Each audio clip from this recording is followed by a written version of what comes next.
古埃及国王图特摩斯3世的记录里记载着一只每天都生育的奇妙的外来鸟。仙教视它们为灵魂，其呐喊讲述了黑暗与光明在宇宙当中的斗争。罗马人在战场上用它们来预测未来战事的胜算。而如今，这类鸟依然非常重要，虽然不再那么光彩，因为它出现在我们的餐桌上。现代的鸡主要源自于红原鸡，部分源自于3个有密切关联的种类，它们全都源于印度和东南亚。这个地带的竹子每10几年才生产大量的果实。红原鸡每天都能下蛋的本领，可能已经演变为利用这种罕见的盛宴，在食物充足时增加它们的种群数量。这是人类一贯会利用的一点，并且这种鸟衰弱的飞行能力和对空间有限的需求，使它们很容易被捉到。最早养的鸡要追溯到至少7000年前，它们并不是养来吃的，而是被用在非食用的其他用途。公鸡、种鸡与生俱来具有腿刺，这种攻击性使斗鸡变成一种很流行的娱乐。但是公元前2世纪，鸡从印度河流域遍布中国和中东，占据了皇家动物园，也在宗教仪式上被使用。但是在埃及，鸟的历史的下一篇章拉开了序幕。当一个母鸡自然的孵蛋时，它会暂停生一个新蛋，而是在6个或多个蛋上做21天。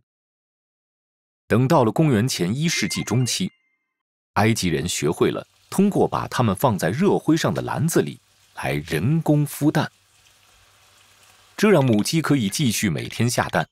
于是，这种曾经的皇家美食或宗教祭品成为了日常食物。差不多在埃及人孵蛋的相同时代，腓尼基商人把鸡引入到欧洲，在那里，鸡很快成为了欧洲家畜的重要组成部分。然而，长时间以来，鸡既被尊敬，又被烹饪成食物。古希腊人用斗鸡作为年轻士兵的激励榜样。罗马人把鸡当作神谕。到了7世纪，鸡被认作是基督教的象征。之后的几个世纪，有人的地方就有鸡。鸡通过贸易、战争、殖民统治遍布了世界。鸦片战争之后，中国鸡种被带到了英国，和当地的鸡进行了杂交，这引起了一个现象，被称作鸡热潮或花市。欧洲的农民们全都开始培育具有特殊性状组合的新品种。这个趋势也引起了达尔文的一些关注，他思索这种类似的选择性繁殖过程在大自然中是否存在。达尔文观察了上百只鸡，同时也写完了他史诗级的作品，介绍了进化的理论。但是鸡对科学最大的贡献还没到来。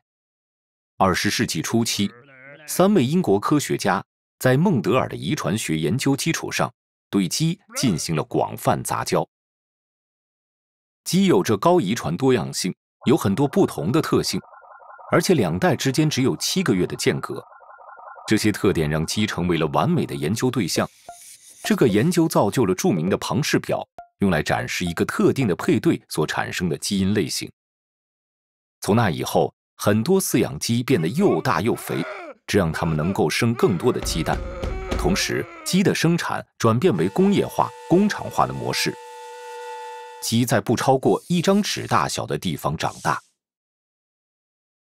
同时，也有向散养农场的转变，这是出于对动物权利和环境的考虑。但世界上绝大多数超过220亿只鸡是工厂养殖的。